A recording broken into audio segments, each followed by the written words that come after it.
am I gonna do? Sit around and waste time with them? Do they really make me happy? The dick is mediocre at best.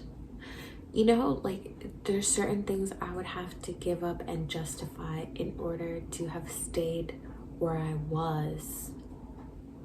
And a lot of people do that. Think about all the relationships you have right now with all the amazing people you currently know, your best friends, mentors, bosses, teachers, anyone. The lady in the deli at Metro, like anybody. Just think about that relationship and how it started or how it's going. Has there ever been any struggle?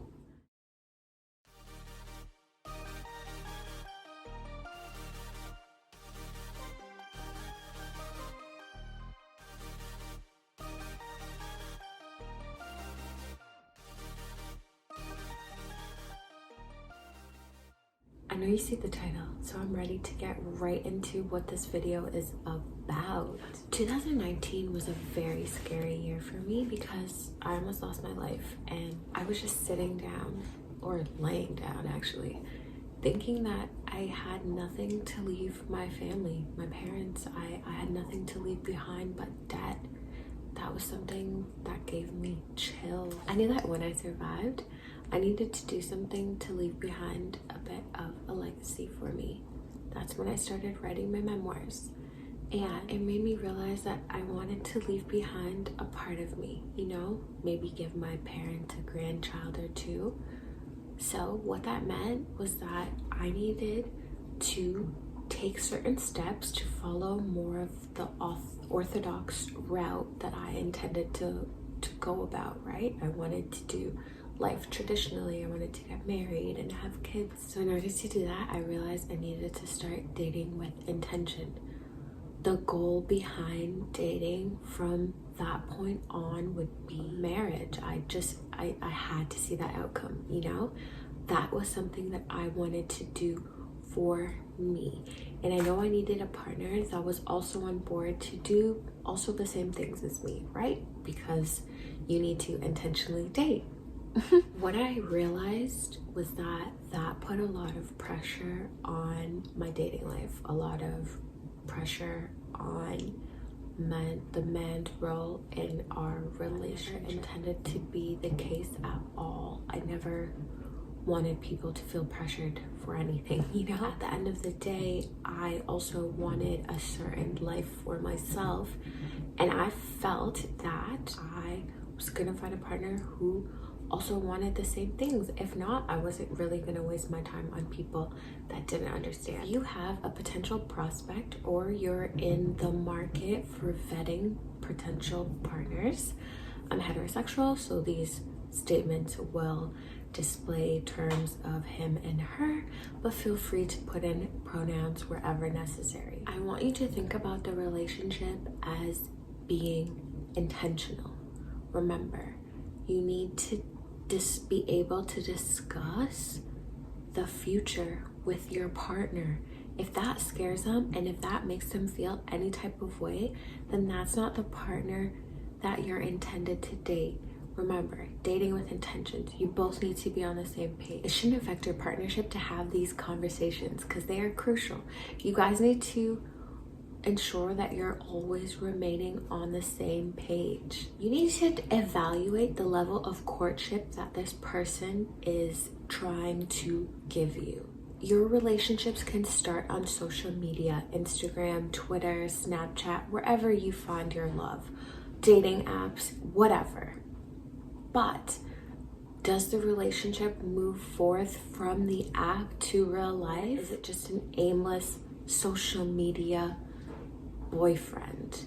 You have to really take those factors into consideration. I'm not saying it's impossible to fall in love with someone on social media. Okay, yes, maybe it can happen. But are you or your partner taking that willing, necessary step to meet each other in real life, or else it's just going to be aimless flirtation by tweets or Instagram DMs? And none of us Ladies want that. This is about dating with intentions, the intention to marry.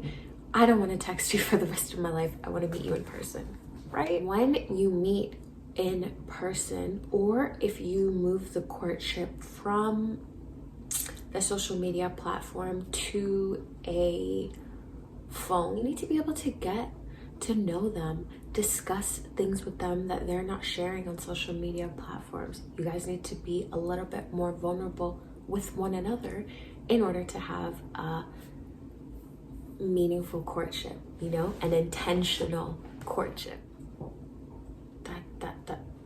That's it. Do not forget that there will be any text only relationships. We're done with that. There's none of that happening. No endless flirting, no text only relationships. Ladies, if you see red flags, you gotta bounce, okay? Put your foot down and stick with it. Be discerning. Your partner needs to be on the same page. Ensure that they're actively seeking commitment and they're actively seeking marriage as an end goal.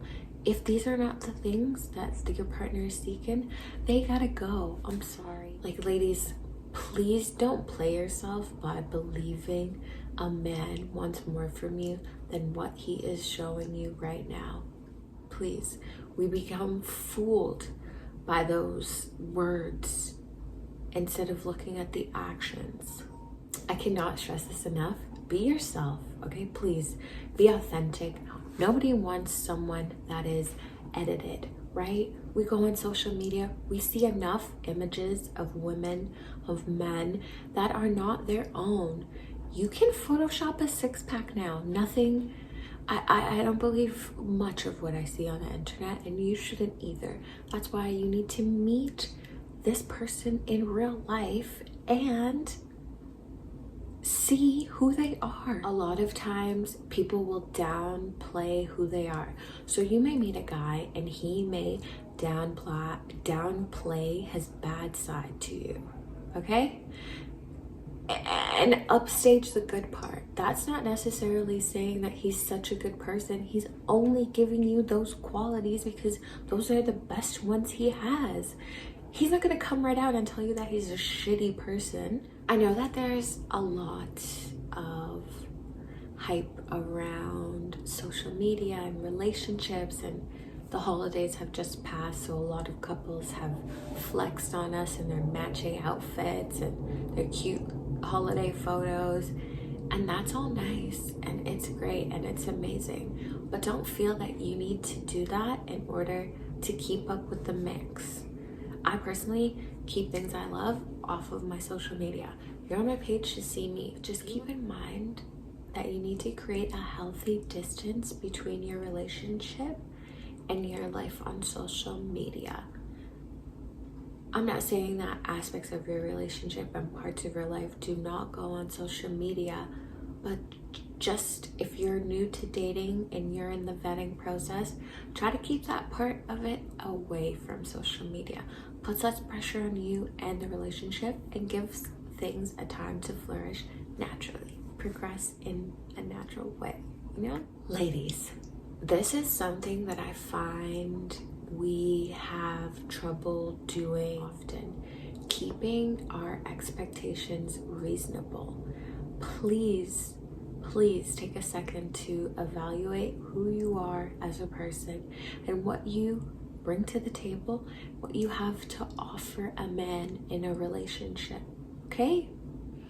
Then and only then should you evaluate what kind of men you qualify for, because there's a difference in having a preference of men and the men that you qualify for, okay? Based on what you bring to the table. If you can't bring what you're asking for, maybe that's not the man you qualify for. Just some food for thought. Maybe it's something that you think about when you're evaluating who you are as a person. When you begin to date a new partner, I need you guys to set the tone for some boundaries, okay? It's very appropriate to have healthy boundaries for your relationship. It's ideal, to have boundaries for your relationship. In the vetting stage, in the dating stage, okay, we're dating with intention here. So we're dating with the intention to marry. We don't want to reveal too many parts of ourselves too soon. I'm not saying lie. I'm not saying don't tell the truth if they ask you a certain type of question or if your conversation is leading into that. But don't overshare. Don't tell things that weren't asked of you, okay? We were led to believe that if the relationship doesn't have a struggle or any hard times or any hardships, that it's not real. And that is bogus, okay? I'm here to tell you that that's a lie. Your courtships should not be difficult. You shouldn't enter a screaming match with your partner. There should be no bad vibes, no negative energy. There shouldn't be that. I'm not saying that you guys aren't going to have your different disagreements, but there's a way in which you and your partner are going to talk to one another.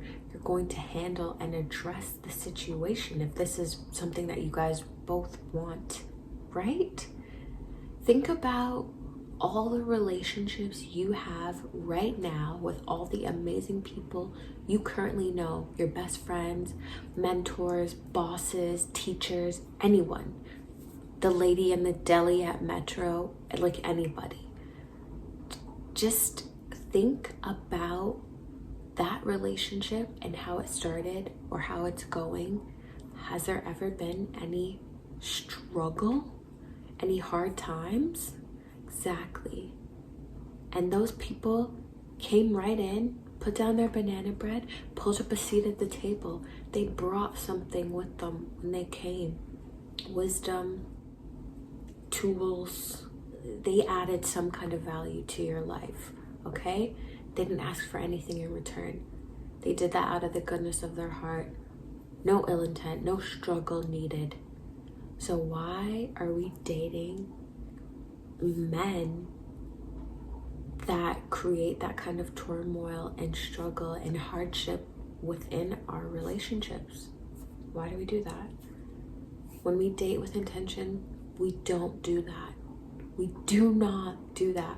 We stay away from red flags. It's bad luck. My last and final thought on dating with intention is that you do not search for happiness outside of yourself. You cannot search for happiness in someone else, because when they leave, they'll just take that happiness. You have to learn to be happy with or without them. To understand that you cannot give them that much power over you. It's just not right. It's too much pressure on them, too much pressure on the relationship, and ultimately you're setting that person up for failure, because there'll be times where they will not be able to deliver and you'll feel gutted, broken, disappointed, and you'll blame them, but really you only have yourself to blame. Before you start dating and dating with intention and dating for a purpose, please evaluate who you are and find your happiness, because without that, you won't be able to adequately search for the right partner. And I know it's hard, and there might be times where you feel like life is just bringing you down. I know my friends can attest to this. They were saying, oh, you're always going on dates, all these guys can't have red flags. Ty, something is wrong with you. It has to be you. It cannot be all these guys. And what my friends neglect to realize is that I still talk to all those guys. The problem was never me. I can have an open, clear communication. They just weren't ready to give me what I wanted. Wait, what am I gonna do? Sit around and waste time with them? Do they really make me happy? The dick is mediocre at best. You know, like, there's certain things I would have to give up and justify in order to have stayed where I was. And a lot of people do that. That's all I have time for today. I plan to be back and give you guys another video with some more tools that you can use to help in your dating life. That's all for now. Bye.